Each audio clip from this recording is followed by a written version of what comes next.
กพิสูจน์ประเด็นพระองค์ทรงเห็น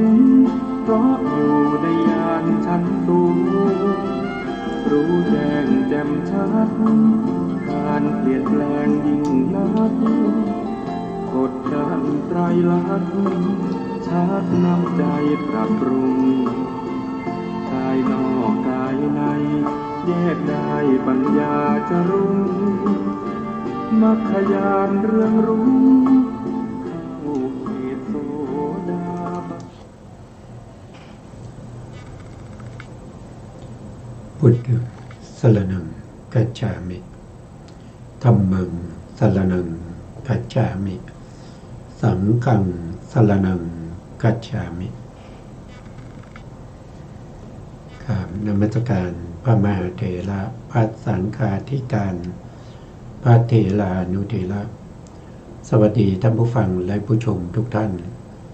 กลับมาพบกับรายการพระไตรปิฎกลอยฟ้าครั้งนี้เป็นครั้งที่ 9ในเรื่องของเวทนานุปัสสนาสติปัฏฐาน ซึ่งเป็น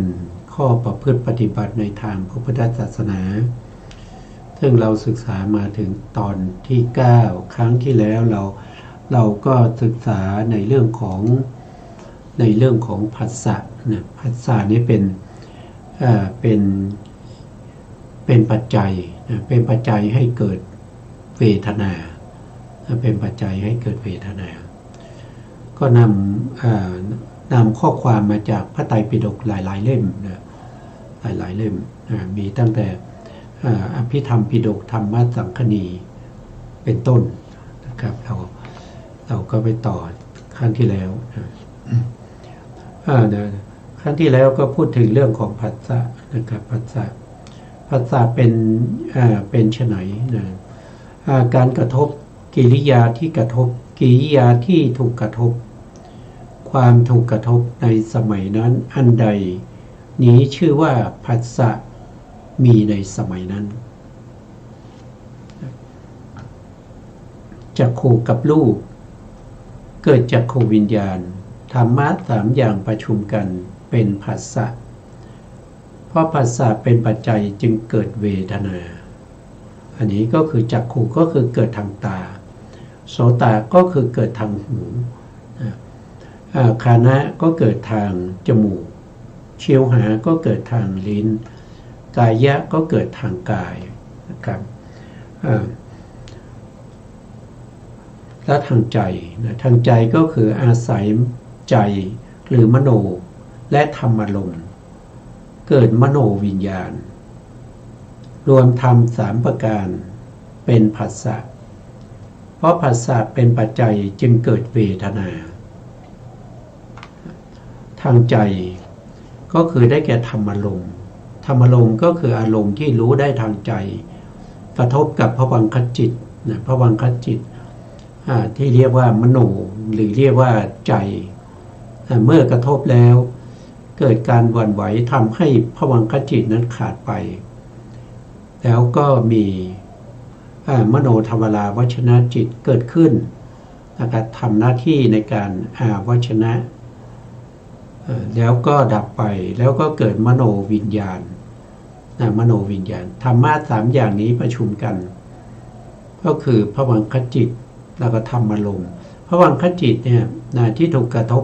รวมไปถึงมโนทวารด้วยมโนทวารและมโนทวารมโนทวาราวชนะจิตที่ทำหน้าที่วชนะอารมณ์ด้วยทั้งตัวภวังค์แล้วก็ทางมโนทวาราวชนะจิตที่ทำหน้าที่วชนะก็จัดว่าเป็นใจหรือเป็นมโนกระทบกับอะไรกระทบกับธรรมารมณ์ธรรมารมณ์มีอะไรบ้างก็จะมีธรรมารมณ์เนี่ยถ้าพูดไปเนี่ยเป็นอารมณ์ทางใจเนี่ยก็คือถ้าพาดไปก็ทั้งหมดนั่นแหละนะครับทั้งหมดรวมทั้งวิสยรูปด้วยนะวิสยรูปปกติเนี่ยก็จะเห็นก็จะเกิดทางทวารทั้ง5นะครับก็จะมีรูปารมณ์มีรูปารมณ์มีตถารมณ์มีคันธารมณ์มีรสารมณ์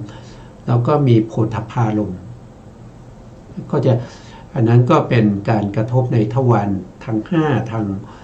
างกายนะทางกายแต่ทางใจเนี่ยทางใจเนี่ยมีความสามารถที่กว้างขวางรู้ได้ทั้งจิตนะครับจิตทั้งหมดนะจิตทั้งหมด89หรือ121หรือว่าเจตสิกที่ประกอบ52นะครับรูป28แล้วก็รวมถึงนิพพานบัญญัติด้วยนะครับจิตสามารถรู้ได้แต่ในที่นี้ท่านโดยทั่วไปท่านก็จะเว้นวิสยรูป7ออกไปนะเว้นวิสยรูป7ออกไปแต่ทางนี้ทางนั้นวิสยรูปก็รู้ทางใจได้เหมือนกันสีนะครับก็นึกถึงสีก็ได้นะนึกถึงรูปารมณ์อย่างนี้ก็ได้นะก็เรียกว่าเป็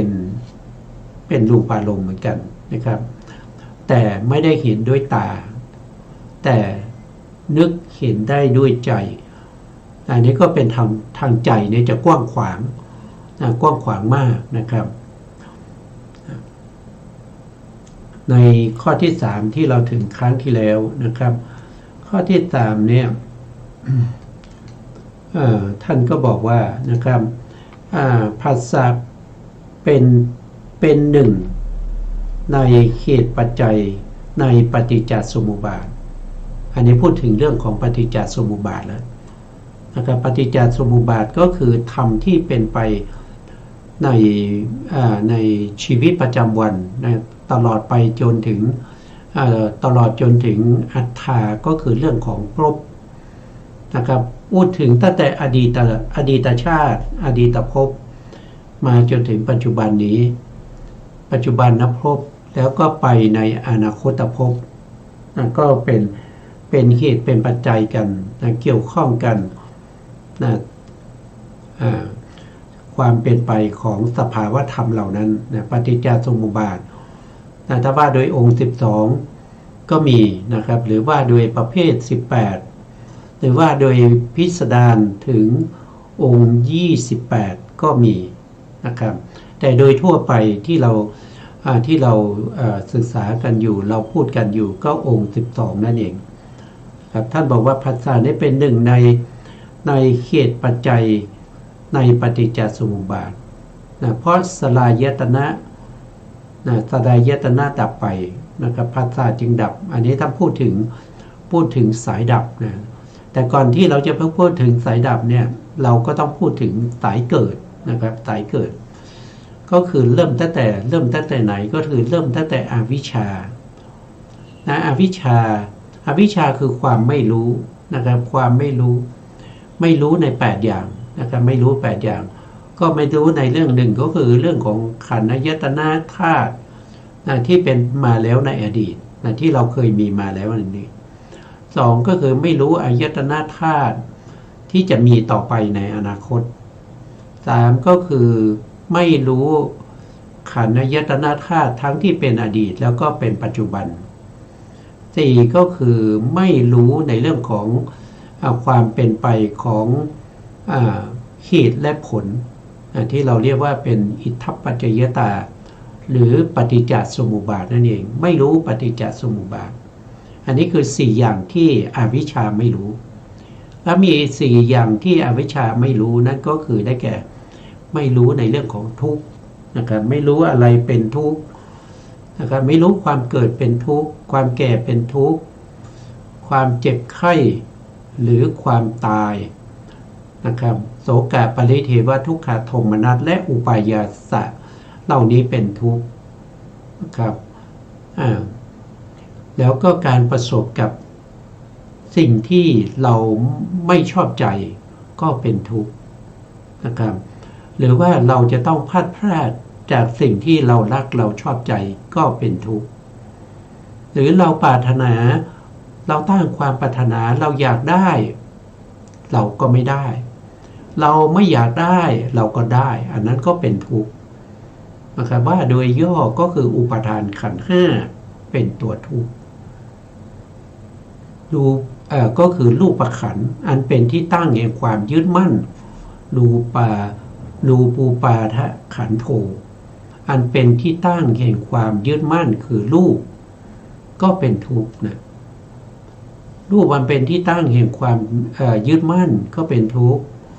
เวทนาอันเป็นที่ตั้งแห่งความยึดมั่นก็เป็นทุกข์สัญญาอันเป็นที่ตั้งแห่งความยึดมั่นก็เป็นทุกข์สังขารอันเป็นที่ตั้งแห่งความยึดมั่นก็เป็นทุกข์วิญญาณอันเป็นที่ตั้งแห่งความยึดมั่นนั้นก็เป็นทุกข์นะสิ่งเหล่านี้เป็นตัวทุกข์แต่ว่าอาวิชชาปกปิดไว้ไม่ให้รู้นะไม่ให้รู้นะวิชชาปกปิดไว้ไม่ให้รู้ว่าสิ่งเหล่านี้เป็นทุกข์นะอันนี้ก็คือความไม่รู้ที่เกี่ยวกับเรื่องของทุกข์ต่อมานะครับต่อมาก็คือหกนั้นก็คือความไม่รู้ในเหตุให้เกิดทุกข์เหตุให้เกิดทุกข์นะเหตุให้เกิดทุกข์คืออะไรนะเหตุให้เกิดทุกข์ว่าโดยอริยสัจแล้วก็คือได้แก่โลภะเจตสิกนะครับโลภะเจตสิกหรือความอยากความต้องการความอยากได้ความติดข้องนะครับหรือความเพ่งเล็งอภิชฌาทั้งหลายทั้งมวลเหล่านั้นก็เป็นเหตุให้เกิดทุกข์นะเป็นเหตุให้เกิดทุกข์ตลอดไปจนถึงอุปทานอุปทานสี่ก็เป็นเหตุให้เกิดทุกข์แล้วไม่รู้ที่ดับทุกข์นั่นคือพระนิพพานนะพระนิพพานคืออะไรพระนิพพานก็คือสภาพของทุกข์แล้วก็เหตุให้เกิดทุกข์ที่ดับแล้วไม่เกิดอีกนะไม่มีการเกิดของทุกข์แล้วก็ทุกขสมุทัยมันดับตรงไหนนะครับแล้วก็มันไม่เกิดอีกตรงนั้นก็จะเป็นที่ดับทุกข์ก็คือนิพพานนี่ก็ความไม่รู้7อย่างที่อวิชชาปกไว้ปกปิดเอาไว้ปิดบังเอาไว้ซ่อนเร้นนะไม่ให้เรารู้แล้วข้อที่8นั่นก็คือข้อปฏิบัติให้ถึงความดับทุกข์แล้วก็เหตุให้เกิดทุกข์ก็คือได้แก่ปฏิปทาอริยสัจนะครับก็คือได้แก่มรรคมีองค์8นะครับหรือที่เรียกกันโดยทั่วไปว่าข้อปฏิบัติทางสายกลางข้อปฏิบัติทางสายกลางที่พระพุทธองค์ได้ตรัสรู้โดยชอบได้ด้วยพระองค์เองนั่นก็คือได้แก่สัมมาทิฏฐิสัมมาทิฏฐิก็คือความเห็นชอบความเห็นชอบที่เป็นไปในเบื้องต้นก็คือกัมมัสกตาสัมมาทิฏฐิตถาคตโพธิสัตถานะครับพวกนี้เป็นเบื้องต้นนะครับแล้วก็รู้ในเรื่องของอริยสัจสี่รู้ในเรื่องของอริยสัจสี่อันนี้คือสัมมาทิฏฐิอันที่สองก็คือสัมมาสังกัปปะสัมมาสังกัปปะก็คือได้แก่ว่าโดยองค์ธรรมก็คือได้แก่วิตกเจตสิกนะครับที่ตึกไปในกามวิตกที่ตึกไปในเขาเรียกว่าเป็นกุศลเป็นกุศลวิตกนะครับถ้าจำแนกไปก็คือได้แก่ตึกไปในเรื่องของการออกจากกามเรียกว่าเนกขัมมะวิตกตึกไปในเรื่องของความไม่พยาบาทก็คือได้แก่อาพยาปาทาวิตกตึกไปและลึกไปในเรื่องของความไม่เบียดเบียนก็คือวิหิงสาวิตกเพราะว่าตัววิตกเนี่ยเป็นเจตสิกที่เป็นปกิณณกะเจตสิกเกิดได้ทั้งในอากุศลจิตเกิดได้ทั้งที่เป็นโสภณจิตอกุศลจิตเมื่อเกิดขึ้นแล้วก็จะเป็นไปในเรื่องของการตึกอยู่ในเรื่องของกามตึกอยู่ในเรื่องของกามก็คือการติดอยู่ในเรื่องของความสุขความสบายประกอบอยู่ในกามคุณอารมณ์ทั้งหลายหรือที่เรียกว่าเป็นกามสุขาริกานุโยค คือติดพัวพันติดอยู่ในเรื่องของกามคุณอารมณ์นั่นเป็นไปฝ่ายอกุศล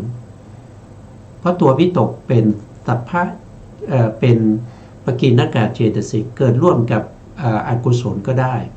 ตึกไปในเรื่องของกามวิตกเป็นอกุศลตึกไปในเรื่องของพยาบาทวิตกตึกไปในเรื่องของวิหิงสาวิตกอันนี้ก็เป็นอกุศลนะครับแต่ถ้าเป็นข้อปฏิบัติให้ถึงความดับทุกข์ต้องตึกไปในเรื่องของกุศลสังกัปปะ3คือตึกไปเรื่องของเนคขมมะตึกไปในเรื่องของพยาบาทตึกไปในเรื่องของอวิหิงสานี่เรียกว่าเป็นสัมมาสังกัปปะข้อปฏิบัติทางสายกลางที่พระพุทธองค์ทรงตรัสรู้ได้ด้วยพระองค์เองอันที่3นั่นก็คือสัมมาวาจาสัมมาวาจาก็คือการประกอบการพูดจาที่เว้นจากวจีทุจริต4เว้นจากวจีทุจริต4ต่อมาก็จะเป็นสัมมากัมมันตะก็คือเว้นจากกายทุจริต3องค์ที่องค์ที่5ก็คือได้แก่สัมมาอาชีวะสัมมาอาชีวะก็คือเว้นจากการประกอบอาชีพนะครับเว้นการประกอบอาชีพที่เว้นจากวจีทุจริต4กายทุจริต3อันนี้ก็เป็นองค์5นะ6ก็คือได้แก่สัมมาวายามะก็คือได้แก่วิริยะเจตสิกตัววิริยะเจตสิกนะครับก็เป็นได้ทั้งที่เป็นสัมมาทิฏฐิแล้วก็เป็นได้ทั้งมิจฉาด้วยประกอบกับอกุศลด้วยนะประกอบกับอกุศลจิตตัววิริยะไปประกอบอกุศลจิตก็เรียกว่าเป็นมิจฉาวายามะแต่ในที่นี้เราพูดถึงหนทางแห่งการเข้าถึงความดับทุกข์แล้วก็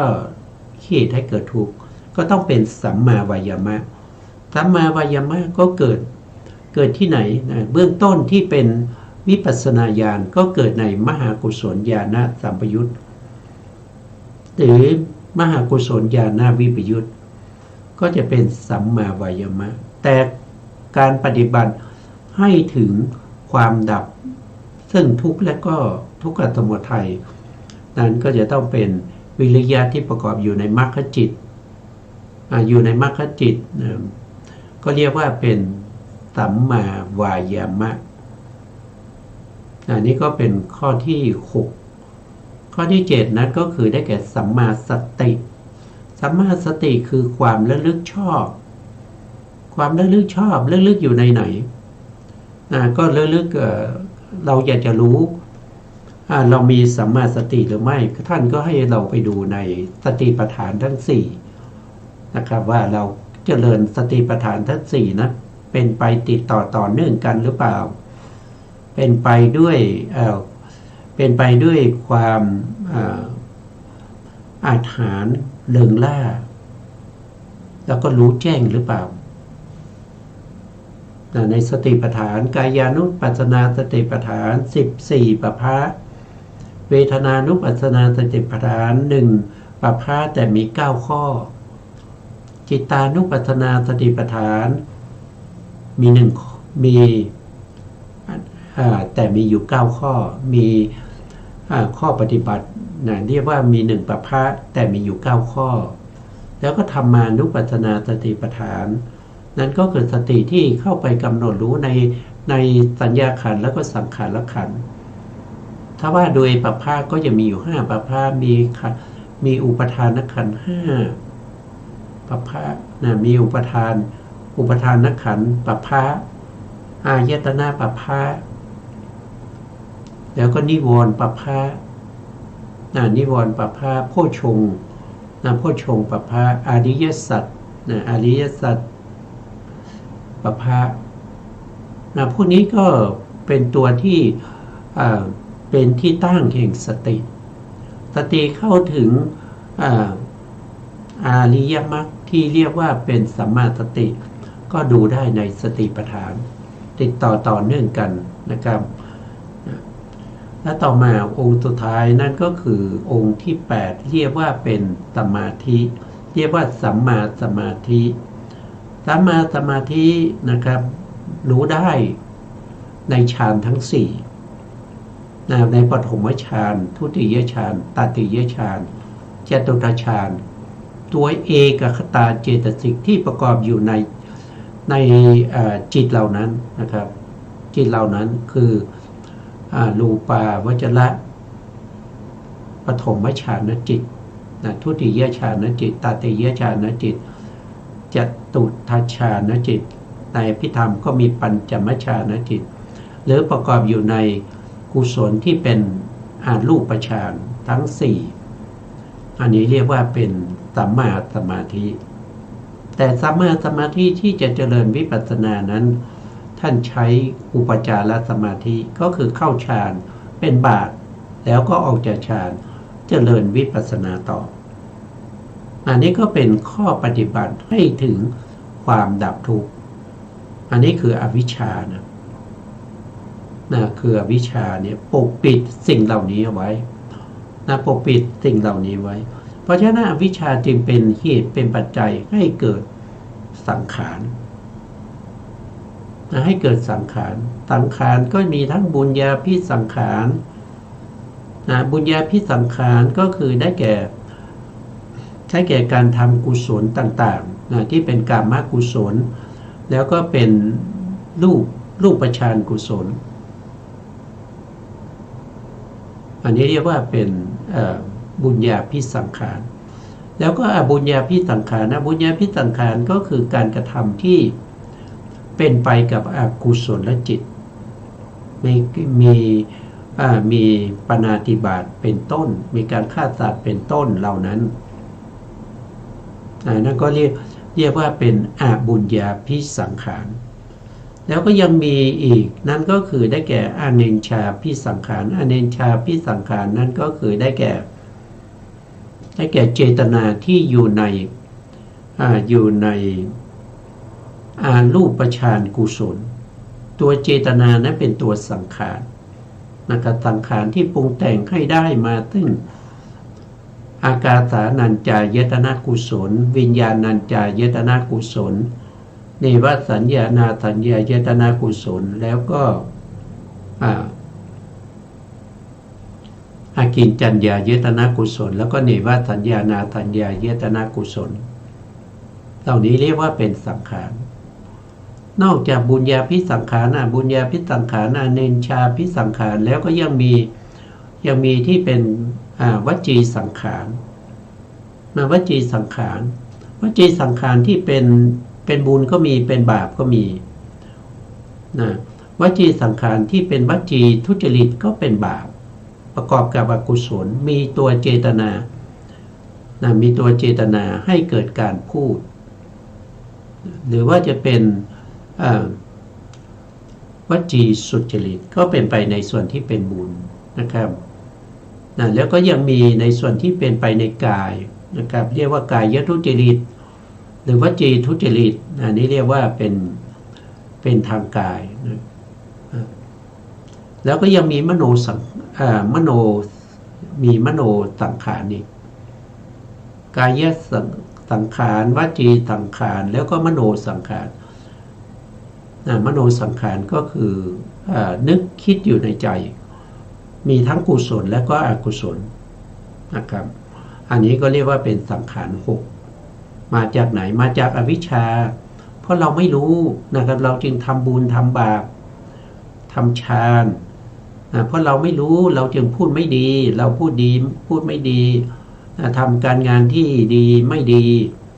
แต่ว่านึกคิดไปในเรื่องของกามวิตกนะครับนึกคิดไปในเรื่องของพยาปาทวิตกแล้วก็วิหิงสาวิตกอันนี้ก็เป็นมโนสังขารนี่ก็เป็นสังขารที่มาจากอวิชชาอวิชชาเป็นปัจจัยให้เกิดสังขารเมื่อสังขารเกิดขึ้นสังขารนั้นก็เป็นเหตุเป็นปัจจัยให้เกิดวิญญาณให้เกิดวิญญาณ วิญญาณนั้นก็คือมุ่งหมายเอาวิญญาณที่เป็นวิปากวิญญาณวิปากวิญญาณที่เป็นโลกิยะก็มีอยู่32ดวงเริ่มแรกเลยก็คือได้แก่วิปากวิญญาณที่เป็นปฏิสนธิจิตที่ของสัตว์ทั้งหลายตลอดไปจนถึงในเรื่องของการเกิดด้วยรูปเรียกว่าชีวิตานวกกะลาที่ในอสัญญาสัตตภูมิเพราะว่าสังขารเป็นปัจจัยให้เกิด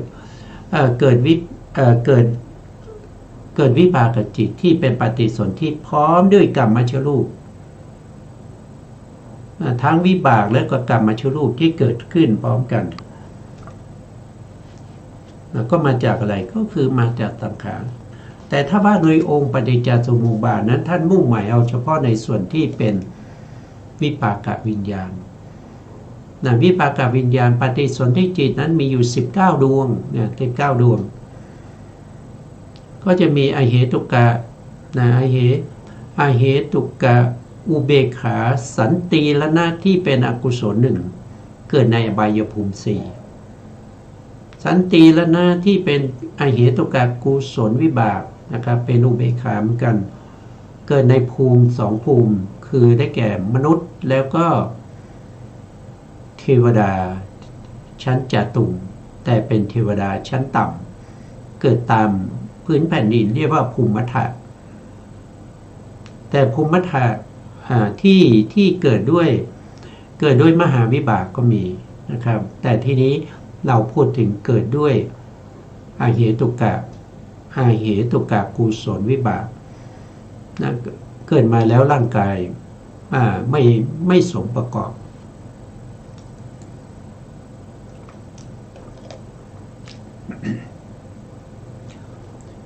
พวกนี้เป็นกุศลแต่กุศลที่ทำนั้นมีกำลังอ่อนมากแล้วก็เป็นประเภทที่ทำกุศลไม่ประกอบด้วยปัญญา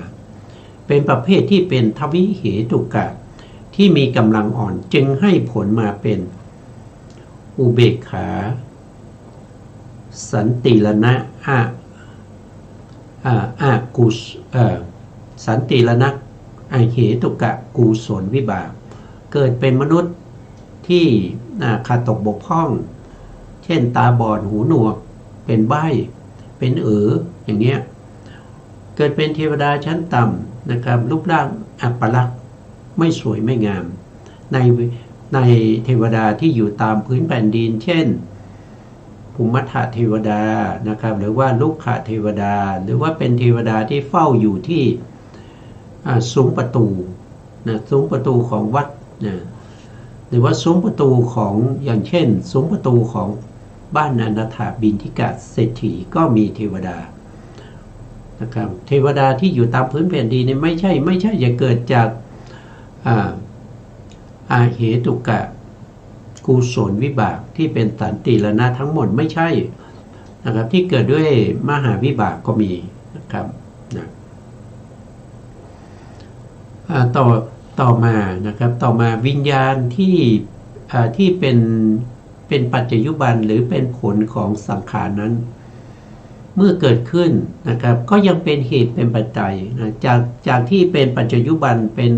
เป็นผลแล้วนะครับแล้วก็ยังเป็นเหตุเป็นเหตุเป็นปัจจัยก็คือเป็นเหตุให้เกิดอะไรให้เกิดนามรูปอีกนามรูปที่เกิดขึ้นนามนั้นก็คือได้แก่เจตสิกที่ประกอบอยู่ในปฏิสนธิจิตนะครับก็คือถ้าเป็นอเหตุกะถ้าเป็นอเหตุกะจิตก็จะมีเจตสิกประกอบอยู่10ดวงเจตสิก10ดวงก็คือสัพพะจิตตสาธารณเจตสิก7สัพพะจิตตสาธารณเจตสิก7แล้วก็มีวิตกวิจารนะครับ7แล้วก็เป็น8เป็น9แล้วก็มีอธิโมกข์นะครับอธิโมกข์อีกหนึ่งก็เป็น10วิเจตสิกอยู่10ดวงอันนี้เรียกว่าเจตสิกนะเรียกว่าเป็นนาม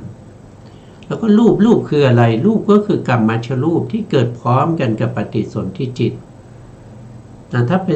ถ้ ถ้าเป็นประเภทที่เป็นโอปปาติกะเป็นเทวดาก็จะมีกามชรูปทั้งหมด7กะลาด้วยกันแต่ถ้าเกิดในคันอย่างเช่นมนุษย์ก็จะมีอยู่3กะลานะแต่ละกะลานี้ก็จะมีรูปประกอบอยู่ในนั้นนะครับก็อย่างเช่นมนุษย์เราเนี่ยเกิดอยู่ในคันเนี่ยนะครับเกิดด้วยจิตที่เป็นมหาวิบากนะครับดวงใดดวงหนึ่งใน8ดวงนั้น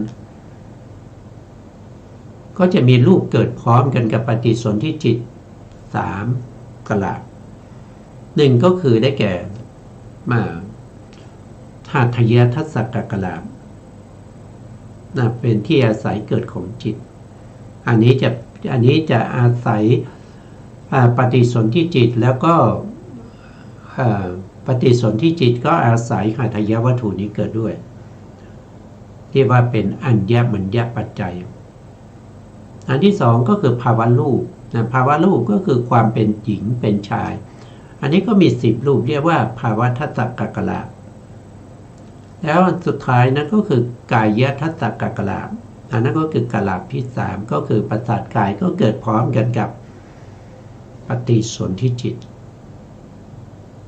อันนี้ก็เรียกว่าเป็นรูปเป็นกามชรูปนะครับเพราะฉะนั้นวิญญาณเนี่ยเป็นเหตุเป็นปัจจัยให้เกิดนามและรูปนามได้แก่เจตสิกที่เกิดร่วมกับปฏิสนธิจิตนั้นส่วนตัวรูปได้แก่กามชรูปที่เกิดพร้อมกันกับปฏิสนธิจิตนะเมื่อวิญญาณเป็นปัจจัยให้เกิดนามรูปนามรูปก็เป็นเหตุเป็นปัจจัยให้เกิดสลายตนะสลายตนะหมายถึงอายตนะภายในอายตนะภายในมีอยู่6อย่างนะครับก็จะมี1ก็คือจักขายตนะอายตนะคือประสาทตาโสตายตนะอายตนะคือประสาทหูแล้วก็คานายตนะอายตนะคือประสาทจมูกรัศาชิวหายตนะอายตนะคือประสาทลิ้น5ก็คือกายายตนะก็คือได้แก่กายประสาท6นั้นก็คือได้แก่มนายตนะมนายตนะนั้นคือได้แก่จิตนะครับในที่นี้เราก็มุ่งหมายเอาปฏิสนธิจิตนะครับปฏิสนธิจิตหรือหลังจากนั้นก็เป็นภวังคจิตตัวภวังคจิตนั้นนะครับอันนี้ก็เรียกว่าเป็นสลายตนะเป็นสลายตนะทีนี้สลายตนะเนี่ยเป็นผลของนามรูปเป็นปัจจัยให้เกิดสลายตนะสลายตนะที่เกิดจากนามรูปนั้นก็เป็นเหตุเป็นปัจจัยให้เกิดผัสสะอีกอันนี้ว่าโดยปฏิจจสมุปบาทก็คือผัสสะก็จะเกิดขึ้นจากอะไรเกิดขึ้นจากสลายตนะเกิดขึ้นจากสลายตนะแต่โดยทั่วไปในพระสูตรเนี่ยนะครับผัสสะจะเกิดขึ้นได้ก็ประกอบด้วยธรรมะ3อย่างใช่ไหมธรรมะ3อย่างที่เราพูดไปนะครับก็จะมีในทวารทั้ง6ทางตาก็จะมีจักขูรูปารมณ์อาศัยจักขูและรูปารมณ์จึงเกิดจักขูวิญญาณธรรมะ3อย่างประชุมกันก็เป็นผัสสะทีนี้เราก็มาดูว่าอะไรคืออายตนะนะครับก็คือปัสสตาปัสสตาที่เรียกว่าจักขุจักขุปัสสะนั่นก็เป็นจักขายตนะเป็นอายตนะภายในนะครับแล้วก็กระทบกับรูปารมณ์ก็เป็นอายตนะภายนอกแล้วเกิดจักขูวิญญาณนั้นก็คือเป็นมนายตนะอายตนะทั้ง3เป็นเหตุเป็นปัจจัยให้เกิดผัสสะก็เป็นผัสสะเนี่ยตามที่ก็จะเกิดขึ้นอย่างนี้นะครับก็จะเกิดขึ้นอย่างนี้เมื่อผัสสะเกิดขึ้นผัสสะก็จะเป็นเหตุเป็นปัจจัยให้เกิด เวทนาก็จะเกิดเวทนาเมื่อเวทนาเกิดขึ้นก็เป็นเหตุเป็นปัจจัยให้เกิดตัณหาอย่างเงี้ยแต่ถ้าเราจะดับซึ่งผัสสะนะเพราะผัสสะดับเวทนาจึงดับตรงเนี้ยอันนี้ก็คือการทำลายเสียซึ่งหัวจักหัวจักของปฏิจจสมุปบาทหัวจักของปฏิจจสมุปบาทนี้มีอยู่2อย่างนั่นก็คืออวิชชาแล้วก็ตัณหาอวิชชาแล้วก็ตัณหาทีนี้อวิชชาอวิชชาซึ่งเป็นหัวจักเนี่ยเมื่อเราประพฤติปฏิบัติในเรื่องของมัชฌิมาปฏิปทาข้อปฏิบัติทางสายกลางอันมีอริยมรรคมีองค์8ให้บริบูรณ์เกิดขึ้นแล้วประกอบในมรรคจิตนะครับประกอบในอรหันตมรรคจิตมีนิพพานเป็นอารมณ์แล้วก็ประหารเสียซึ่งอวิชชาด้วยเหตุนี้อวิชชาจะไม่เกิดอีกอวิชชาจะไม่เกิดอีกตั้งแต่ถูกอริยมรรคประหารอวิชชาดับเนี่ยนั่นก็คือหมายถึงตัณหาก็ดับด้วยนะเพราะอวิชชากับตัณหาเนี่ยเขาก็เกิดร่วมกันเขาก็เกิดร่วมกันนะครับเขาเกิดร่วมกันที่ไหนก็เกิดร่วมกันในโลภะมูลจิต8โลภะมูลจิต8โดยเฉพาะที่สำคัญนั่นก็คือโลภะประเภทที่เป็นทิฏฐิคตวิปยุตถ้าเรากำจัดโลภะที่เป็นทิฏฐิคตวิปยุตได้เราก็ได้เป็นพระอรหันต์ตรงที่เรากำจัดได้นะครับตรงที่มรรคเกิดขึ้นกำจัดเสียซึ่งทุกขสัจแล้วก็ทุกขสมุทัยก็จะมีนิพพานอยู่ตรงนั้นนิพพานก็จะอยู่ตรงนั้นเพราะนั้นความดับของผัสสะเนี่ยก็เพราะว่าความดับของสลายตนะสลายตนะดับก็เพราะอะไรก็เพราะว่านามรูปมันดับนามรูปดับเพราะอะไรก็เพราะว่าวิญญาณดับวิญญาณดับเพราะอะไรก็เพราะสังขารดับสังขารดับเพราะอะไรก็เพราะอวิชชาถูกกำจัดนะครับไม่เหลือถูกกำจัดจนหมดสิ้นไม่มีส่วนเหลืออวิชชาจึงดับนะครับอันนี้ก็เป็นสายดับแห่งปฏิจจสมุปบาทอันนี้ว่าโดยครึ่งเดียวนะครับถ้าว่าอีกครึ่งหนึ่งก็คือเมื่อเวทนาเป็นปัจจัยให้เกิดตัณหาตัณหาก็เป็นปัจจัยให้เกิดอุปทานอุปทานเป็นเหตุเป็นปัจจัยให้เกิดภพภพเป็นเหตุเป็นปัจจัยให้เกิดชาติชาติเป็นเหตุเป็นปัจจัยให้เกิดชรามรณะโสกปริเทวทุกขโทมนัสและอุปาญาส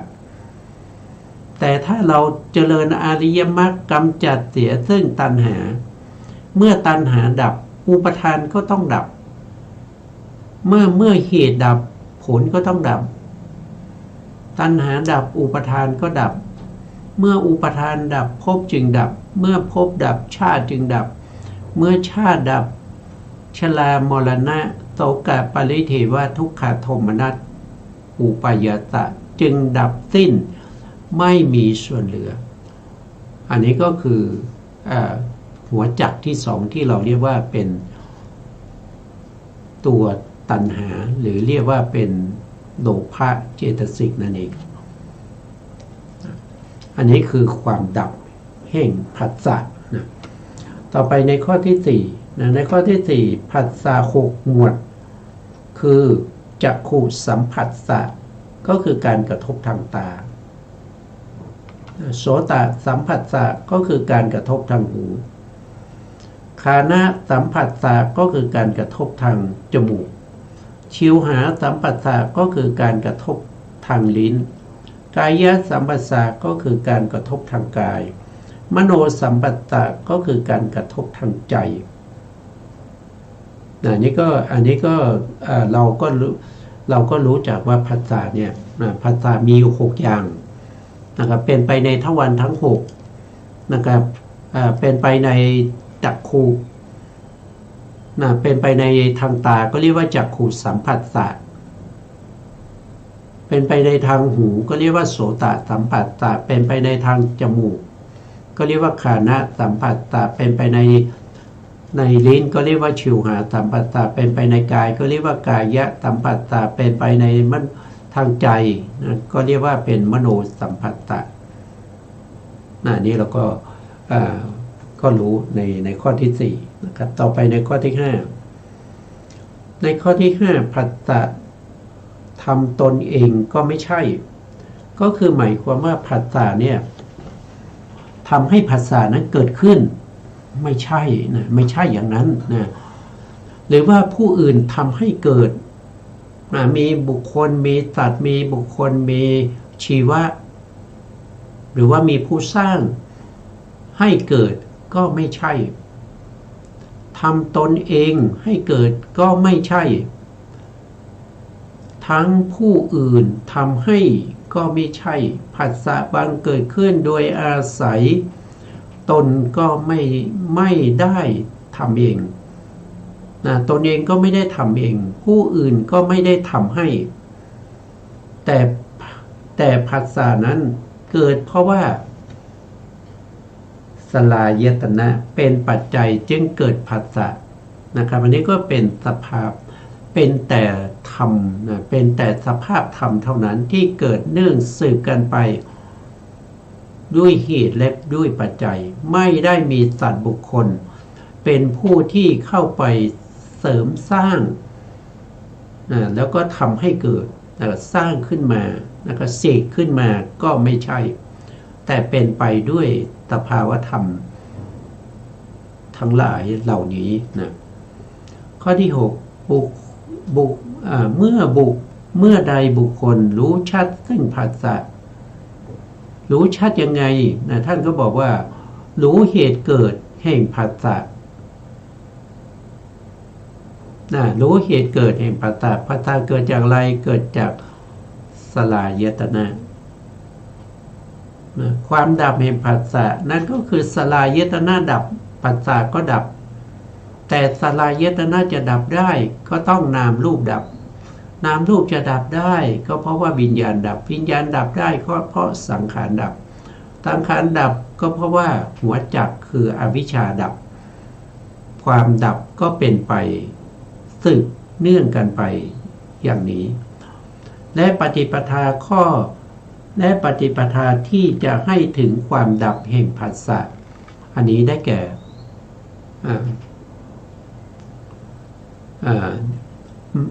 ก่มรรค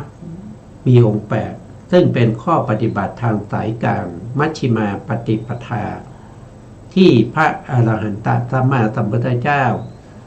เป็นผู้ตรัสรู้โดยไม่ได้ฟังจากผู้อื่นมาก่อนตรัสรู้ได้โดยพระองค์เองนะครับซึ่งถึงความดับแห่งผัสสะแม้ด้วยเหตุเพียงเท่านี้อริยสาวกชื่อว่าเป็นผู้ที่มีสัมมาทิฏฐิก็คือความเห็นดำริไปตรงแล้วนะครับประกอบด้วยความเลื่อมใสอันแน่วแน่ในธรรมมาสู่ภัสสะธรรมนี้ก็คืออริยสาวกอริยสาวกนะครับก็คือมีตั้งแต่อริยสาวกเนี่ยมีอยู่8บุคคลครับมี8บุคคลนะครับจัดเป็นคู่ได้4คู่ก็จะมี1ก็คือโสดาปัตติมรรคคู่กับโสดาปัตติผล2ก็คือสกทาคามิมรรคคู่กับสกทาคามิผล3ก็คืออนาคามิมรรคคู่กับอนาคามิผล4ก็คืออรหันตมรรคคู่กับอรหันตผลอันนี้เป็นผู้ที่ดับเสียซึ่งผัสสะดับเสียซึ่งผัสสะที่จะเกิดต่อไปในภพหน้าไม่มีแต่ปัจจุบันนี้ที่ท่านดับ ท่านดับซึ่งท่านดับจริงๆแล้วท่านดับอวิชชาแล้วก็ตัณหาในภพนี้ท่านยังมีผัสสะอยู่นะครับท่านยังมีผัสสะอยู่เพราะผัสสะนี้เกิดจากสลายตนะสลายตนะเกิดจากนามรูปนามรูปเกิดจากวิญญาณวิญญาณเกิดจากสังขารซึ่งสังขารนี้เป็นการกระทำที่เราเคยทำไว้ในอดีตนะก็ยังส่งผลอยู่นี่ยังส่งผลอยู่แต่ผัสสะที่ดับจะไม่เกิดอีกนั้นก็คือหมายถึงผัสสะที่จะมีต่อไปในภพหน้านะครับในภพหน้าไม่ใช่ภพนี้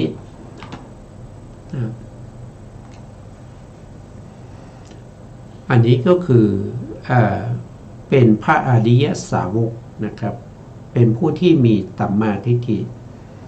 เป็นผู้ถึงซึ่งอริยมรรคอริยผลและพระนิพพานมีความเห็นดำริตรงแล้วประกอบด้วยความเลื่อมใสอันแน่วแน่ในธรรมมาสู่พระสัทธรรมนี้พระสัทธรรมพระสัทธรรมก็คือได้แก่ปริยัติสัทธรรมแล้วก็มรรคผลนิพพานอันนี้เรียกว่าเป็นพระสัทธรรมหรือพระสัทธรรมของพระอรหันตสัมมาสัมพุทธเจ้าก็ผัสสะเหตุเกิดแห่งผัสสะความดับแห่งผัสสะและธรรมที่ทำให้ถึงความดับแห่งผัสสะเป็นไฉนเป็นไฉนเหตุให้เกิดผัสสะย่อมมีด้วยเพราะอายตนะหกอายตนะหกนะก็คือสลายตนะอายตนะภายในเป็นเหตุให้เกิดความดับแห่งผัสสะย่อมมีเพราะสลายตนะหรืออายตนะหกนั้นดับอยู่ๆผัสสะจะดับเองไม่ได้นะต้องดับมาตั้งแต่เหตุเหตุที่ให้เกิดผัสสะนั้นดับผัสสะก็จะดับ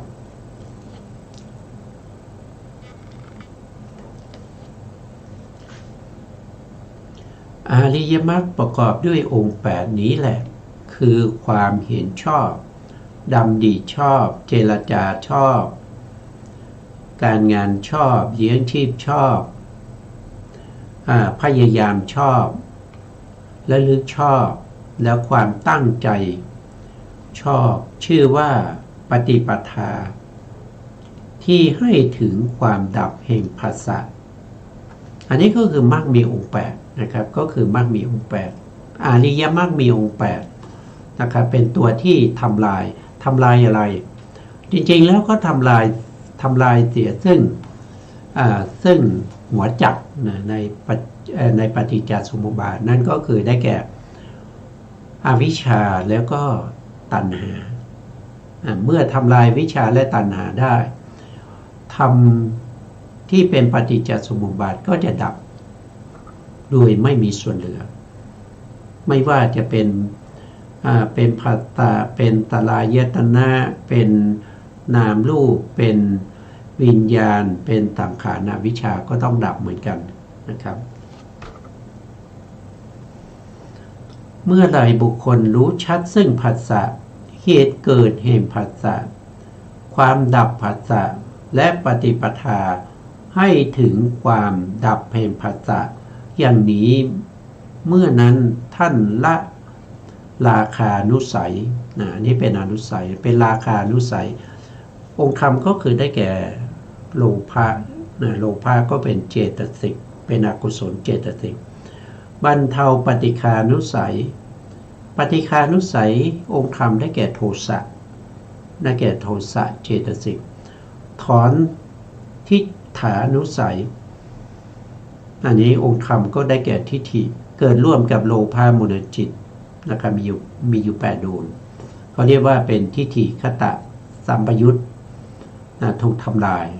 ถอนเสียซึ่งทิฏฐานุสัยแล้วก็มานานุสัยก็เกิดร่วมกับโลภะเหมือนกันนะครับแต่เกิดร่วมกับ โลภะที่เป็นทิฏฐิคตวิปยุตนะ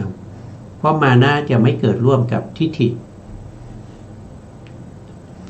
โดยประการทั้งปวงละอวิชชายังวิชาให้เกิดย่อมกระทำซึ่งที่สุดแห่งทุกข์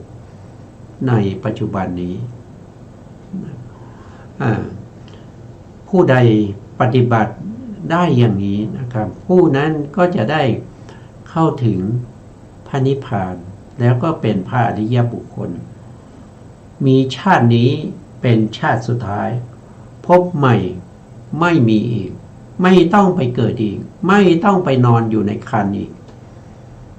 นะไม่ต้องไปทนทุกข์ทรมานนะไม่ต้องไปเกิดในอบายอีกนะครับ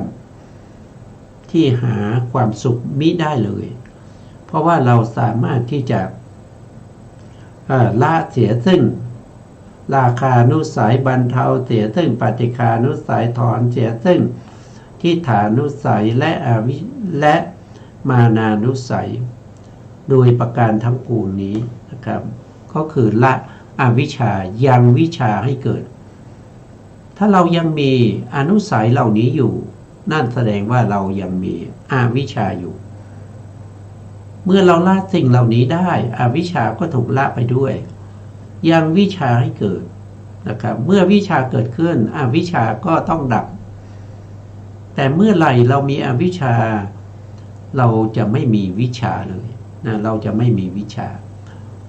วิชาก็จะไม่เกิดกับเรานะครับย่อมกระทำซึ่งที่สุดแห่งกองทุกข์ในปัจจุบันชาตินี้มีชาตินี้เป็นชาติสุดท้ายพบใหม่ไม่มีเราไม่ต้องไปเวียนว่ายตายเกิดอีกแล้ว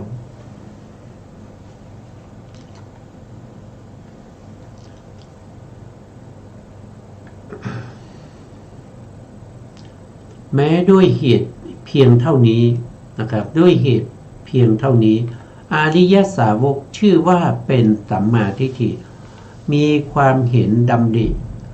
ไปตรงแล้วประกอบด้วยความเลื่อมใสอันแน่วแน่ในธรรมมาสู่ภัสสธรรมนี้เป็นมาสู่ภัสสธรรมนี้ในภพนี้เป็นภพสุดท้ายแล้วอันนี้ก็เป็นเรื่องของผัสสะนะครับเป็นเรื่องของผัสสะเราจะรู้เวทนาเราก็ต้องรู้ผัสสะเพราะผัสสะเนี่ยอาศัยเวทนาไม่ใช่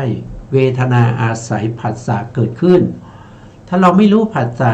เราจะรู้ชัดซึ่งเวทนาได้อย่างไรนะครับเพราะฉะนั้นเราต้องรู้เหตุเกิดของเวทนานะครับแล้วก็รู้ข้อปฏิบัติให้ถึงความดับเวทนาแล้วก็รู้ความดับรู้คุณรู้โทษของเวทนารู้ข้อประพฤติปฏิบัติให้ถึงความดับเวทนาอันนั้นเป็นอะไรก็คือเป็นสิ่งที่ชาวพุทธทั้งหลายนะครับควรจะมีสตินะควรจะมีสติในการกำหนดรู้ถึงสภาวะธรรมเหล่านี้เพื่อจะกำจัดเสียซึ่งเวทนานะครับเวทนามีทั้งที่เป็นสุขเวทนาทุกขเวทนาหรืออทุกขมทุกขเวทนาจะกำจัดสิ่งเหล่านี้ได้ด้วยอริยมรรคมีองค์8ที่เกิดขึ้นในมรรคจิตแล้วก็น้อมไปสู่พระนิพพานกำจัดเสียซึ่งอนุสัยทั้ง7ให้หมดไปจากขันธสันดานถึงจะเข้าถึงความดับแห่งเวทนา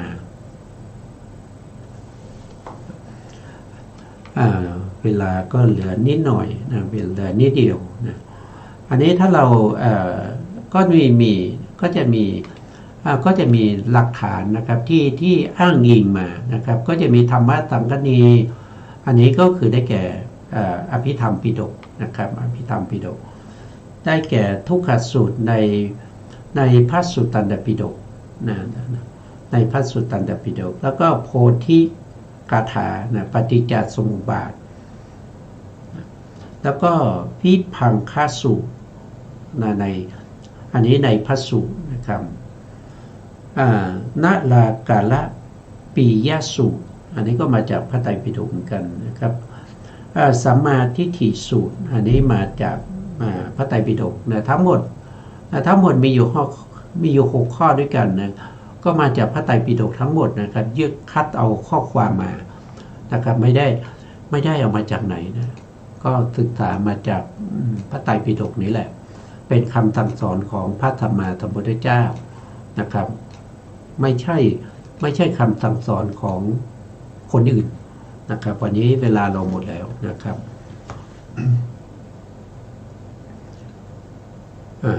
สุดท้ายนี้ก็ขอกราบขอบพระคุณพระครูสมุทรวิศวัตรวรกิจโจผู้อำนวยการสถานีวิทยุเพื่อการศึกษาพระพุทธศาสนาและวัฒนธรรม FM 104.5 เมกะเฮิรตซ์วัดป่าหินจังหวัดเชียงใหม่และขอกราบขอบพระคุณพระครูปริยัติยานุศาสตร์ขอบคุณท่านผู้ฟังและผู้ชมทุกท่านนะครับที่ให้เกียรติติดตามในรายการพระไตรปิฎกลอยฟ้าวันนี้เวลาหมดลาไปก่อนพบกันใหม่ในครั้งต่อไปสวัสดีครับกายนอกกายในแยกได้ปัญญาจะรุ่งมัคคยานเรื่องรุ่งเข้าเขตโสดาบัน